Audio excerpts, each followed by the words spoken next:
L'Église catholique fait mémoire de saint Antoine-Marie Zaccaria. Ceux qui portent le nom d'Antoine ont un vaste choix pour le saint patron. Entre saint Antoine du Désert, 17 janvier, saint Antoine de Padoue, 13 juin, saint Antoine-Marie Claret, 24 octobre, et celui fêté aujourd'hui, un saint italien du XVIe siècle. Il naquit à Crémone en 1502. Il fait des études de médecine mais, revenu en son pays natal, il se consacre avant tout à l'amour et au service des pauvres. C'était la période où de nombreux intellectuels s'enflammaient pour les idées de la réforme de Luther. Désireux de défendre l'Église de Rome, Antoine-Marie devenu prêtre, se met à prêcher dans les rues et organise des conférences pour défendre la doctrine catholique. Antoine-Marie s'établit ensuite à Milan où il anime les conférences de Saint Vital avec 2 compagnons.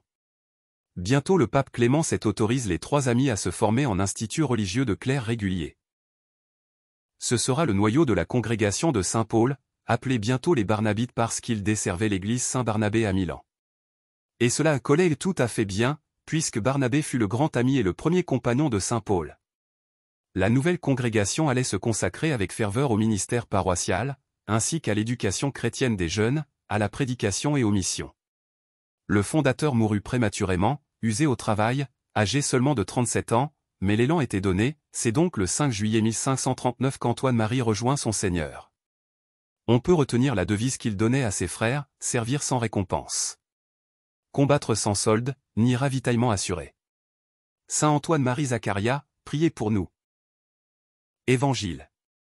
Les invités de la noce pourraient-ils donc être en deuil pendant le temps où l'époux est avec eux? Alléluia. Alléluia. Mes brebis écoutent ma voix, dit le Seigneur. Moi, je les connais, et elles me suivent. Alléluia. Évangile de Jésus-Christ selon saint Matthieu. En ce temps-là, les disciples de Jean le Baptiste s'approchèrent de Jésus.